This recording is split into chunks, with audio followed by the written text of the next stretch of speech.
नमस्कार। डॉक्टर हिमांशी के YouTube channel पर आप सभी का हार्दिक स्वागत है। चरक संहिता सूत्र स्थान अध्याय 13 स्नेह अध्याय हम पढ़ रहे थे। आज की वीडियो की शुरुआत हम करते हैं स्नेह की मात्रा और उसके मान प्रमाण पर। श्लोक नंबर 29 देखिए। श्लोक नंबर 29 के अंदर 3 तरीके की मात्राएं बताई हैं, प्रधान, मध्य और ह्रस्व। कौन कौन सी? प्रधान, मध्य और ह्रस्व मात्रा। इस श्लोक के स्टार्टिंग में जो फर्स्ट हाफ है उसके अंदर बताया है अहोरात्रमः, कि जो अहोरात्र का मतलब क्या है? दिन और रात, यानी कि दिन और रात में कितने घंटे हैं? 24 घंटे, है ना। यानी कि जो दिन रात में पच जाए, 24 घंटे में पच जाए, वो कौन सी है? प्रधान मात्रा। कृत्स्नम अर्धाहम। फिर ये जो दिन रात है इसका आधा क्या हुआ? दिन, है ना, यानी कि 12 घंटे। तो जो 12 घंटे में पच जाए वो कौन सी मात्रा है? मध्यम मात्रा। और इस दिन का आधा क्या हुआ? आधा दिन। आधा दिन बोले तो 6 घंटे। तो जो 6 घंटे में पच जाए वो कौन सी है? ह्रस्व मात्रा है। ठीक है। यह आचार्य चरक ने 3 प्रकार की मात्राएं बताई हैं, प्रधान, मध्यम और ह्रस्व। जो अहोरात्र में पच जाए, यानी कि दिन रात में पच जाए, यानी कि 24 घंटे में जो पच जाए वो है प्रधान मात्रा। जो केवल दिन में पच जाए, यानी कि 12 घंटे में जो पच जाती है वो है मध्यम मात्रा। और जो आधे दिन में पच जाए, यानी कि 6 घंटे में जो पच जाए वो कौन सी है? ह्रस्व मात्रा। ये 3 प्रकार की मात्राएं बताई हैं आचार्य चरक ने। जब हम आचार्य सुश्रुत की बात करते हैं तो उन्होंने 5 प्रकार की मात्राएं बताई हैं। कितनी बताई हैं? 5 प्रकार की मात्राएं। अगर मैं मोटा मोटा कहूँ तो उन्होंने किस तरीके से बताया? 3, 6, 9, 12, 24, यानी कि जो 3 घंटे में पच जाए, जो 6 घंटे में पच जाए, जो 9 घंटे में, फिर 12 घंटे में और 24 घंटे में। ऐसे आचार्य सुश्रुत ने 5 मात्राएं बताई हैं। इनके लिए वर्ड अलग यूज किए हैं। फॉर एग्जाम्पल, जैसे जो 3 घंटे में पच जाए, उन्होंने कैसे लिखा इसको? चतुर्भाग गते हानि, यानी कि दिन का 1/4 भाग जो है वो जा चुका है। तो वो जो 1/4 भाग है उसके अंदर जो मात्रा पचती है वो ये वाली है, फर्स्ट वाली। तो आप कैसे काउंट करोगे? अब अहोरात्र यानी कि दिन और रात टोटल 24 घंटे का है, तो दिन में कितने घंटे हुए? 12 घंटे हुए। और 12 घंटे का 4th भाग, ठीक है ना, वो कितना हुआ? 3 घंटे। तो इस तरीके से ये निकल के आता है 3 घंटे।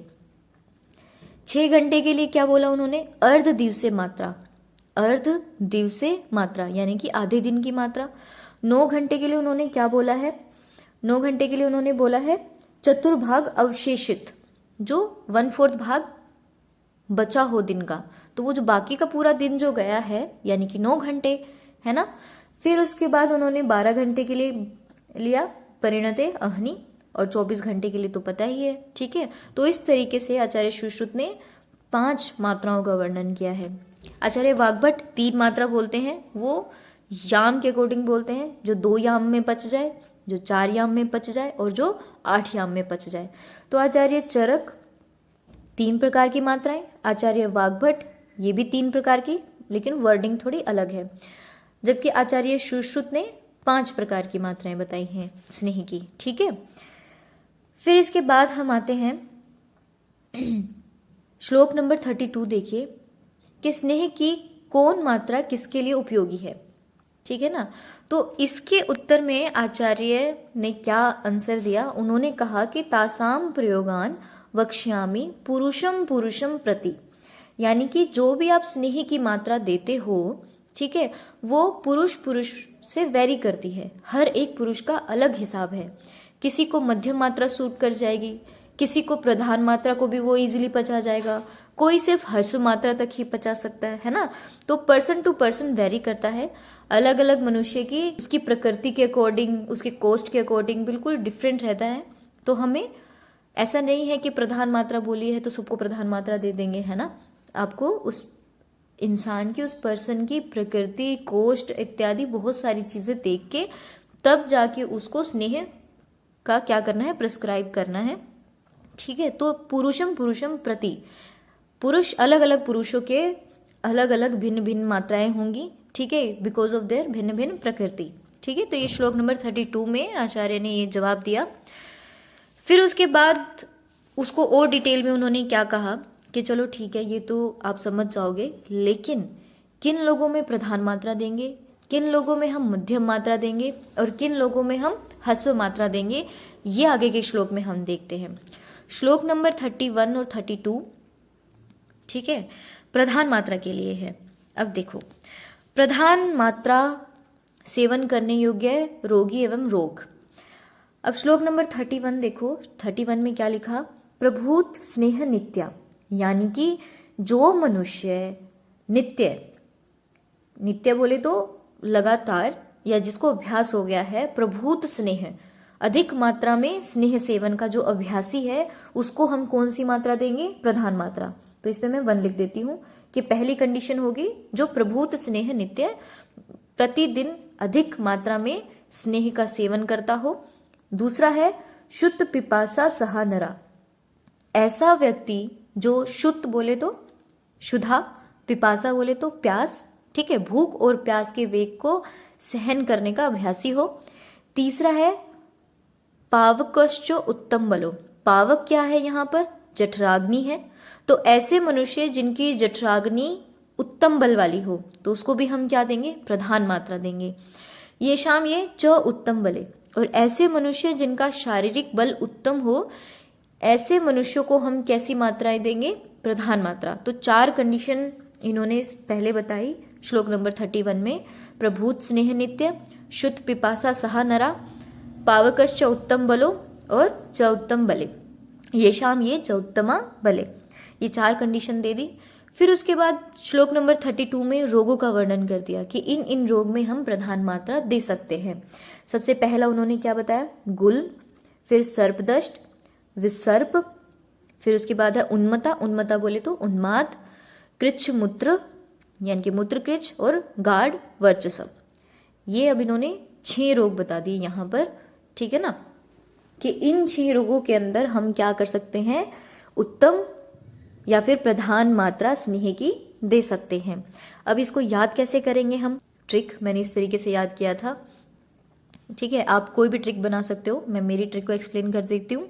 उनकी गली में सर्प विष से प्रधान को मूत्र कृच्छ और गाढ़ वर्चस्व हुआ, ठीक है, उनकी गली, उनकी से हो गया उन्माद, गली से हो गया गुल्म, ठीक है, सर्प विष, सर्पदष्ट हो गया, ठीक है, और विष से विसर्प हो गया। प्रधान होते हैं ना, गांव के प्रधान होते हैं, ठीक है, तो उनकी गली में सर्प विष से प्रधान जी को मूत्रकृच्छ और गाढ़ वर्चस्व हुआ, प्रधान जी को मूत्रकृच्छ और गाढ़ वर्चस्व हुआ, ठीक है ना। तो उनकी से हो गया उन्माद, गली से हो गया गुल्म, सर्प विष से हो गया सर्पदष्ट और विसर्प। प्रधान जी का मतलब है कि प्रधान मात्रा, मूत्रकृच्छ और गाढ़ वर्चस्व। ऐसे ये जो 6 रोग हैं वो हमने देख लिए। ऊपर वाली लाइन बहुत इजीली याद हो जाएगी, 31, ठीक है ना। 32 जो हमारा श्लोक था उसमें थोड़ा सा यूँ रहता है कि कैसे याद करेंगे 6 के 6, ऐसे तो कन्फ्यूजन हो जाएगा, है ना। ट्रिक से करोगे तो बहुत इजीली याद रहेगा, कभी भी मिक्सअप नहीं होगा मध्यम या ह्रस्व के साथ। तो ये वाला ट्रिक भी यूज़ कर सकते हो, आपकी खुद की कोई ट्रिक बनाना चाहते हो वो भी यूज़ कर सकते हो, ठीक है। तो ये हमने 6 के 6 रोग देख लिए। इसके बाद हम आते हैं प्रधान मात्रा सेवन अगर हम करते हैं, स्नेह की प्रधान मात्रा का सेवन अगर हम करते हैं तो क्या क्या लाभ होते हैं, ये देखो श्लोक नंबर 33 और 34 में। सबसे पहले इन्होंने क्या कहा कि जो उत्तम मात्रा है या प्रधान मात्रा है उसका जब हम सेवन करते हैं, ठीक है, तो क्या होगा, शीघ्र ही रोगों की शांति हो जाएगी। दूसरी जो कि सबसे इम्पोर्टेंट चीज़ है, जो MCQs में बहुत आती है, कॉम्पिटिटिव एग्जाम्स में बहुत आती है, दोषानुकर्षणी। तो अगर ऐसा वर्ड आ जाए कि दोषानुकर्षणी मात्रा, कौन सी मात्रा को बोला है, तो आपके दिमाग में स्ट्राइक करना चाहिए प्रधान मात्रा, ठीक है। जो दोषों का अनुकर्षण करने वाली हो वो कौन सी मात्रा है, उत्तम मात्रा है, प्रधान मात्रा है, ठीक है ना। फिर है सर्व मार्ग अनुसारिणी, जो सभी मार्गों के अंदर, सभी मार्ग बोले तो 3 प्रकार के मार्ग बोले हैं, ऊर्ध्व अधः तिर्यक, या फिर हम कह सकते हैं कोष्ठ या मर्मस्थि संधिगत। ठीक है ना। जब हम चैप्टर नंबर 11 पढ़ते हैं ना सूत्र स्थान का, उसके अंदर ये जो मार्ग हैं 3 प्रकार के, ठीक है, ये मेंशन कर रखे हैं। तो जब हम चैप्टर नंबर 11 देखेंगे तो इसको भी हम वहाँ देख लेंगे। ये जो मार्ग हैं रोगों के, इनका अनुसरण करने वाली जो होती है वो कौन सी है, प्रधान मात्रा कही गई है। ठीक है। फिर है बल्या, जो बल को प्रदान करे। पुनर्नवाकारी, जो शरीर को नवीनीकरण कर दे। शरीर इंद्रिय चेतसाम, शरीर इंद्रिय चेतस किसको बोलते हैं, मन को बोलते हैं। इनके रोगों को दूर करने वाली जो होती है वो कौन सी है, प्रधान मात्रा है। कौन सी मात्रा है, प्रधान मात्रा है। अब देखो सेकंड चीज मध्यम मात्रा है, उसके बारे में पढ़ते हैं हम। श्लोक नंबर 35 और 36।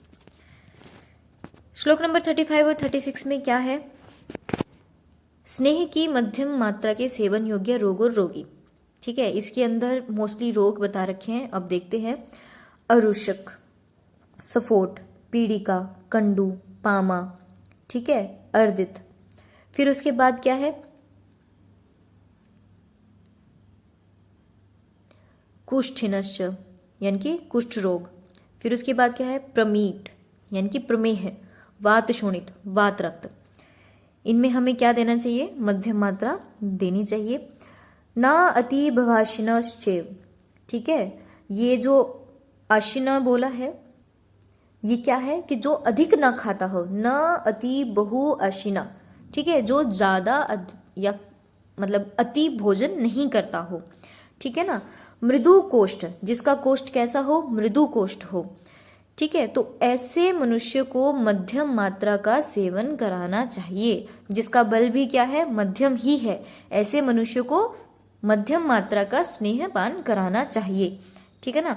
अब इसको, ये जो रोग है इसको हम याद कैसे करेंगे, तो जितने भी ये जो लिखा है, अरुषक हो गया, सफोट हो गया, पीड़िका, कंडू, ये सारे कैसे हैं, स्किन के डिसऑर्डर्स हैं, है ना। स्किन पे होते हैं छोटी छोटी फुंसियाँ हो रही हैं, सफोट हो रहे हैं, पीड़िकाएं हो रही हैं, है ना। तो ये सारे स्किन डिसऑर्डर्स किस में आएंगे, मध्यम मात्रा में आएंगे। 3 इंपॉर्टेंट रोग का नाम से उन्होंने मेंशन किया, कुष्ठ, प्रमेह और वातरक्त। कुष्ठ है, प्रमेह है और वातरक्त है। ठीक है ना। ये 3 हमें याद करने हैं। इसके लिए मैंने क्या ट्रिक बनाई थी, इसके लिए मैंने बनाई थी कुष्ठ पर मध्यम वार करना। कुष्ठ पर मध्यम वार करना। कुष्ठ से तो कुष्ठ हो गया, ठीक है, पर से क्या हो गया, प्रमेह, मध्यम मतलब मध्यम मात्रा, और वार मतलब वातरक्त। ठीक है, ये मेरी ट्रिक थी मध्यम मात्रा के लिए, आप ये यूज कर सकते हो। और अपनी ट्रिक बनानी है तो आप अपनी ट्रिक बना सकते हो। मेन मोटिव हमारा क्या है कि कुछ भी छूटे ना, अगर एमसीक्यू आए तो हमें वो अपनी ट्रिक याद आ जाए, जिससे हम उस एमसीक्यू को सोल्व कर लें। ठीक है, ये हो गए हमारे मध्यम मात्रा के। फिर इसके बाद आते हैं मध्यम मात्रा जो हम स्नेही की लेंगे उसके क्या गुण हैं। जैसे हमने प्रधान मात्रा का पढ़ा ना, ऐसे ही हम मध्यम मात्रा का पढ़ेंगे। इसने बोला श्लोक नंबर 37 के अंदर देखो, मात्रेशा मंद विभ्रंशा, ये बहुत इंपॉर्टेंट है। जैसे हम प्रधान मात्रा में क्या पढ़ के आए थे, दोषानुकर्षणी, ठीक है, ऐसे ये जो वर्ड है ये पर्टिकुलर मध्यम मात्रा के लिए दिया है, मात्रेशा मंद विभ्रंशा। ठीक है, मंद विभ्रंशा, ये इस पूरे वर्ड का क्या मतलब है,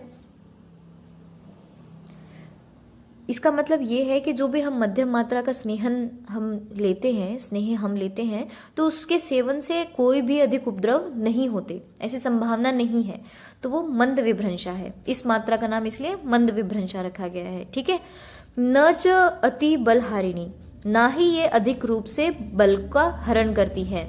ठीक है, फिर है सुखेन च स्नेहति, सुख से शरीर का क्या करती है, स्नेहन कर देती है। और सबसे इंपॉर्टेंट, शोधनार्थ च युंजते, शोधन कर्म कराने के लिए हमें कौन सी मात्रा देनी है, मध्यम मात्रा देनी है। शोधन कर्म कराने के लिए कौन सी मात्रा देनी है, मध्यम मात्रा देनी है। बहुत इंपॉर्टेंट है ये। क्यों इंपॉर्टेंट है मैं अभी बताती हूँ। हम जब प्रधान मात्रा कर रहे थे, ठीक है, तो इसमें क्या लिखा हुआ था कि जो विकारों को शीघ्र ही शमन कर देती है, सम्यक ला देती है, तो वो कौन सी है, प्रधान मात्रा है। तो विकारों के शमन के लिए कौन सी मात्रा है? प्रधान मात्रा। और शोधन करने के लिए कौन सी मात्रा है? मध्यम मात्रा। ऐसा आचार्य चरक का मत है। लेकिन आचार्य वाग्भट टोटली अपोजिट बोलते हैं। वो कहते हैं कि प्रधान मात्रा जो है वो शोधन के लिए जाती है और मध्यम मात्रा जो है वो शमन के लिए जाती है। ऐसा किसका मत है? आचार्य वाग्भट का। जबकि आचार्य चरक का जस्ट अपोजिट है। ठीक है, उन्होंने प्रधान के अंदर शमन बोला है और मध्यम के अंदर शोधन बोला है। ठीक है ना, कंफ्यूज नहीं होना है। चरक का याद है तो वाग्भट का जस्ट अपोजिट जाएगा। ठीक है ना। और श्लोक चरक वाले अगर आपको याद हो जाते हैं तो दी बेस्ट है।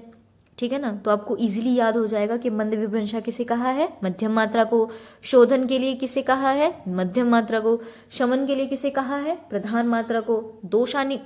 दोषानुकर्षणी किसे कहा है? प्रधान मात्रा को। ठीक है, ये हो गया हमारा स्नेह की मध्यम मात्रा के गुण। अब हम आते हैं तीसरी मात्रा यानी कि ह्रस्व मात्रा। श्लोक नंबर 38 और 39। अब देखिए, स्नेह की ह्रस्व मात्रा। ह्रस्व मात्रा कौन सी थी? जो कितने घंटे में पच रही है? अर्ध दिवसे। ठीक है ना, यानी कि 6 घंटे में जो पच रही है वो चरक के अकॉर्डिंग ह्रस्व मात्रा है। ठीक है, इसमें लिखा कि जो वृद्ध है या बालक है, सुकुमार है, ठीक है, ऐसे व्यक्तियों को क्या करना है? ह्रस्व मात्रा देनी है। सुखोचिता, जो सुख से रहने वाला है वो। रिक्त कोष्ठत्वम हितम येषाम मंद आग्नेयश्च ये। इस लाइन का मीनिंग क्या हुआ? ऐसे व्यक्ति जिनका कोष्ठ खाली हो जाने पर थोड़ा कष्ट होता है। दूसरा, जिनकी अग्नि कैसी है? मंद अग्नि है। उनमें हमें कौन सी मात्रा देनी है? ह्रस्व मात्रा देनी है। ठीक है, अब आ जाते हैं यहां पर रोग। ज्वर, अतिसार, कास।